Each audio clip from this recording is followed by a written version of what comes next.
some of you know more than me, because I've read the comments and a lot of you have said, you know, she's not going through this. I'm going through it. I've been through it. I'm a counselor and I've worked with drug rehab. I've read a lot of your comments and I respect them. Okay. I am not, I've never worked with someone who's going through withdrawal from opioids. All of what I'm going to share with you is just something that I just learned, that I just looked up. Okay. So opioids are heroin, codeine, Vicodin, hydromorphine, methadone, Demerol, morphine, and Percocet. These are all painkillers.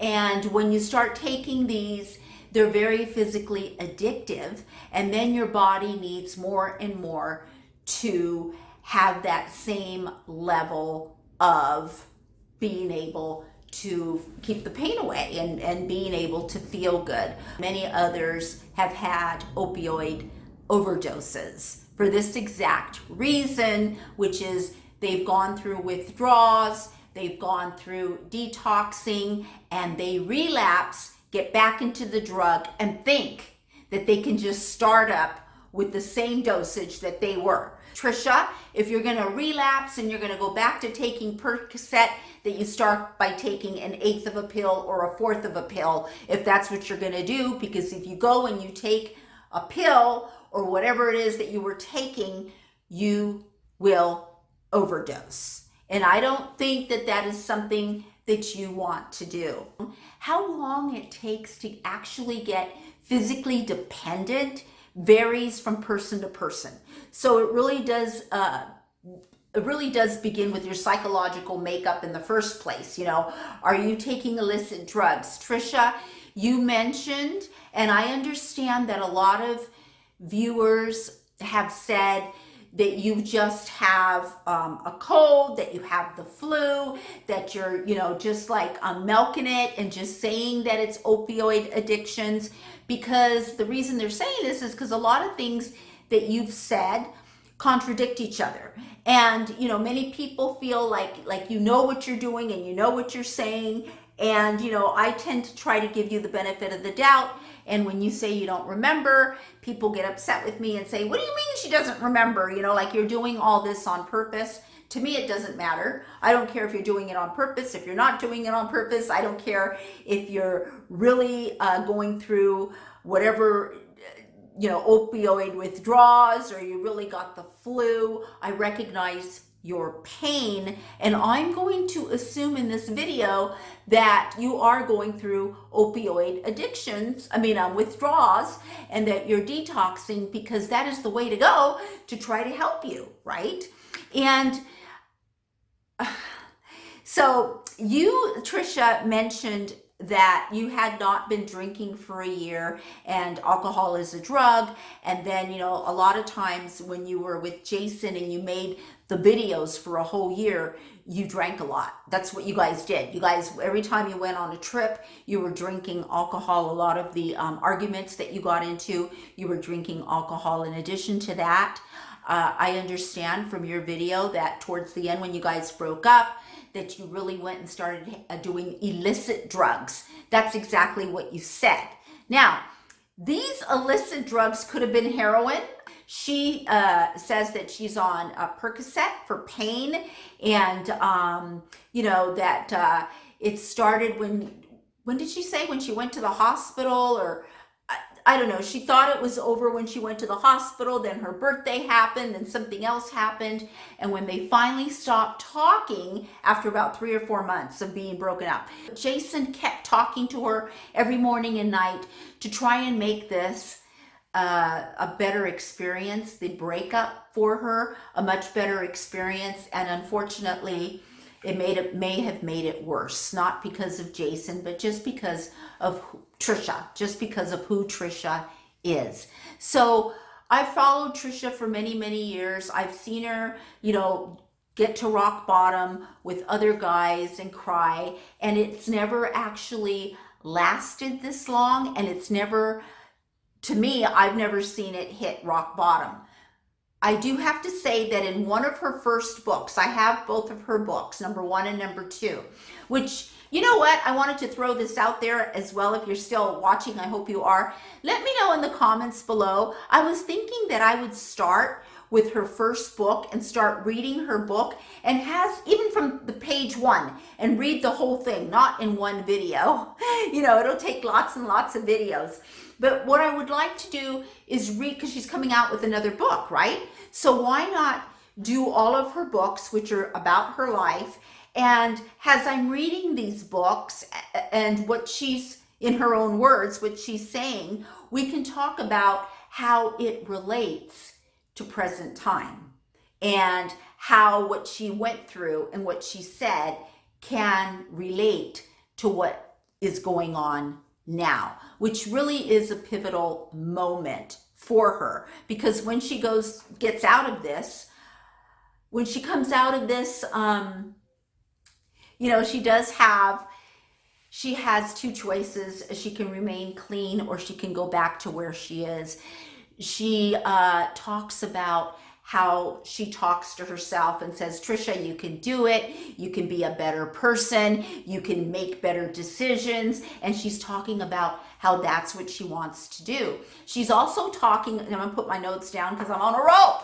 She's also talking about how she wants to stay clean and wants to make her life better. The decision that she has made to go through this withdraw alone is, again, a black and white decision. She likes black and white. She doesn't like gray. She doesn't like things that may enhance her and help her. So right now she's saying, I don't want any drugs. And if I went to a rehab place, which she said that she did before, and that's what gets me to one of her books, where she was on drugs. She was, I think, in the place that she's now, I don't think that she was going through withdrawal symptoms. She was actually, I think, almost overdosed, where she couldn't get up. She had soiled herself. I'm not sure how long she was down on the floor. And her dad came, this is years and years ago, in one of her first books, came, took her to the hospital. She was hospitalized. And it may have been at that time that she had gone into a mental health facility to get help. According to Trisha, she has depression, and she also has the flu, along with having these withdrawal symptoms. This is not only a very hard thing to go through withdrawal by yourself, but it's very dangerous because you don't have medical professionals monitoring your vital signs. And so your internal organs, like she says, I think they're shutting down. You know, that one time, I think she's gotten through that point though. They may have been, and you can cause serious damage to your internal organs if you're not taken off opioid addiction very slowly. So she's doing it, what she says, cold turkey, which can be done with medical supervision. So I think the biggest, my opinion, I'm not a medical professional, but I know Trisha, and because of her addictive personality and because of her mental issues that she's admitted to, because of her depression and everything else, this would have been the success rate would have been much higher if she would have done this withdrawal under medical supervision, so that her vital signs could have been monitored. And the other two components, there's 3 components for success in withdrawing from opioids. 1 is medical intervention, 2 is having a therapist and, you know, working with someone, and 3 is having support. According to what you've said, Trisha, is you do have 2 of the 3. You have support. You've said that your mom and your sister are keeping, you know, tabs on you. They're checking on you. Friends have checked on you. People have offered. I've offered. I hope you've got the message. I've offered to come and be with you and sit with you and do whatever you need without any gain whatsoever. I don't want any recognition. You never have to mention my name. I won't ever mention it. It's just something from heart to heart, from human to human.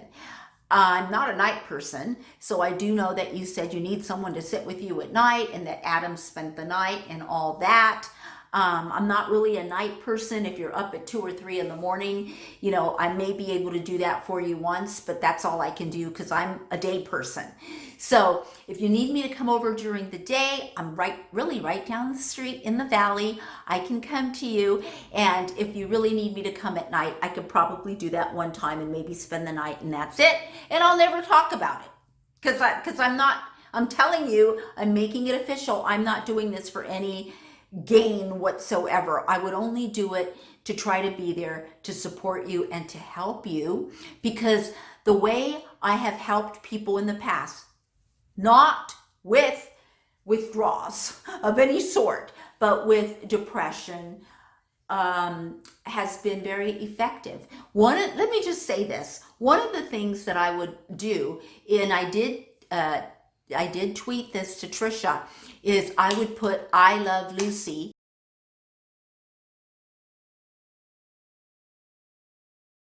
Lucille Ball. I would put that TV show on because Trisha says that she's at a point in her life right now where she's so depressed she cannot get out of bed. So if she cannot get out of bed to even get some water, it would be nice for someone to be there to get you some water, girl. But if you're just laying there, then I would put I Love Lucy on TV and I would just binge watch I Love Lucy because that show is hella funny. And even though you may not think it's funny, after you watch a couple of episodes, you will laugh. So you really want to get into something that'll make you laugh. And I know that's completely at the opposite end of where you're at, of crying and being sad. But one of the things that will help elevate your depression, or if you have anxiety or any kind of problems in your life, is laughter. And they do have these meetups they have groups where you go, and I haven't been, but I've wanted to go. Sorry, you guys, I'm going out of focus. This is my actual hair that I just washed. But I'm sorry. One of the things that you want to do is laugh. And so they have these groups where you can go, and I've never been, but I always wanted to go. And basically you go there and you just laugh, because laughing, just like swimming, which would be a very hard thing because Trisha can't even get out of bed now. So the best that she can do would be to watch shows that make her laugh. And I cannot watch an episode of I Love Lucy without laughing out loud. Now, you may have your show that you like that makes you laugh, but that's something that you can lay in bed and just turn on the TV and just watch. So I would start with something like very, very gentle, something like that. And I'm just hoping that Trisha is, like I said, for me, it doesn't matter if she's exaggerating all of this, if she's making all of this up, if she really just has the flu. It doesn't matter, because she's in pain. And we've talked about this in many other videos before. Pain is pain. It's not our right to judge how much pain someone is in, or how deep or how light that pain is in comparison to our own. And I know that many of you are sending prayers and sending her good wishes, while many others continue to make these videos that I hope she's not watching. I've watched a couple of them about Trisha Paytas, and I just think that the timing is wrong. First of all, I don't think she's watching your videos. She's nowhere near anywhere to be watching your videos. So you guys are making videos on Trisha Paytas, and people are watching and commenting and going along, which is something that's always been done. Only this time, Trisha's not there. She's not there, and you're making, if you're doing a video, making videos on Trisha Paytas for her to watch or to hurt her, she can't get any more hurt than she already is. She's not watching your videos. I don't even know if she'll watch this video. I can only hope, because I'm going to title this video, Dear Trisha Paytas. She's told us numerous times in those videos that she does have pre-recorded videos that are coming out, the FabFitFun video, and the one where she's driving around like ordering celebrities, doing that cameo from celebrities. Those are pre-recorded videos. There are a couple of things that people have legitimate concerns about, and I may agree with you, but it doesn't mean that Trisha is not where she's at, or where she says that she's at, that she can't get out of bed because of her depression, because of her flu, and because of her withdrawal, because of her detoxing. That doesn't negate that, but the truth is, she did say that, it's probably like 4 days ago now, she went to the movies and saw Aladdin, and then she did do those 2 other interviews, and then there's been talk about, when did you actually stop taking these medications? Because some people have said, I went through the same thing, and as soon as I stopped, I started getting withdrawal symptoms, within 6 to 8 hours, and others have said, it was like, 20 hours for me, and everybody is different. And there are questions about that you guys want to know about, did she really stop the alcohol? Did she really stop the illicit drugs? She kept saying illicit drugs. I don't know what those illicit drugs were. We don't know. She didn't say. Could have been heroin. It could have been, right? Because that's an opioid. Or maybe it was cocaine, or maybe it was, I don't know what it was. But many of you guys have said, you know what, she just stopped a day ago. Because this is how you get after you stop a day or 2 ago. I just want you guys to know that sharing is okay, and you can share your experience, and that's good, because other people learn, especially if you're a counselor or you personally have gone through this. Or saying to Trisha right now, saying to her, you're not going through this, this isn't how it works, it really does this, isn't helping her.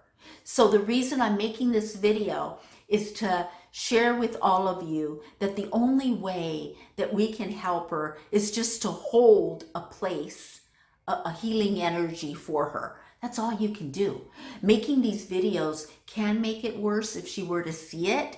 And those people that are responding to those videos, or the people that are making the videos, is for nothing. You're just having your own little, world out there. But it's not affecting Trisha, because Trisha is she's not in the mood right now. She's not watching your videos. Look at my bra strap. Oh, Lord. See, I get into it. Whatever. Oh, look. Oh, I thought that was something else. Trisha, I've sent you messages. I'm here for you. If you need me, or you need a friend, you keep saying that, it gets old for the certain people to hear the same thing, and you crying, and your mom and sister, and it's a burden. Well, I've never been to your house, right? You don't really know me other than on the internet, because I know you've watched me before on my videos. I'm a very safe person, very trustworthy, and I would never disclose that, because there would be no reason for me to disclose that other than secondary gain, and I'm just not that kind of person. So if you want me to come over, you can easily get a hold of me, and I will give you my phone number, and you let me know when you want me to come over, and I can come over.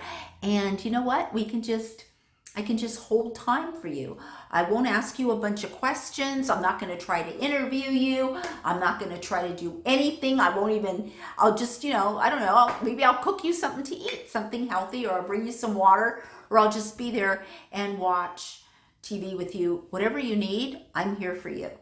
And for everyone else, know that it took me a long time to make this video, because the truth is, life has been happening at a rapid rate. Every time I tried to make the video, something would happen. But most of all is I didn't want to add more harm. I'm not making this video to create drama, to add more, painful, comments or add any kind of harm to Trisha Paytas. We all just want the best for her. And you know, she did put that tweet out, are you going to remember me when I'm 6 feet under? And that's what kind of started this whole thing, because then we didn't hear from her. And then she, you know, when she makes these, when she posts videos or pictures of her being naked or illicit photos, that's a sign that she's in deep trouble and that she's in pain. That's a sign that she's in pain. So she did post those two with the blue long hair and her being naked, and I knew that she was in pain. I had tweeted that, and every single time she posts something like that, there's something not right.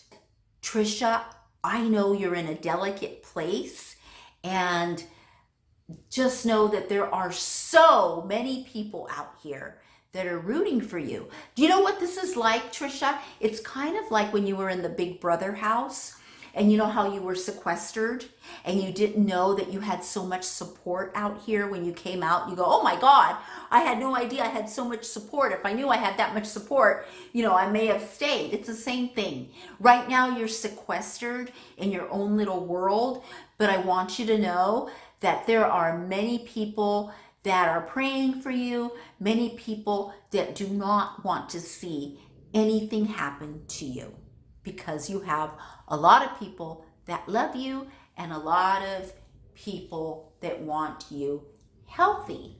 And I want to continue to make videos on you. So you need to help me, Trisha. Do you want to help me? If you want to help me, just get well, and get well soon.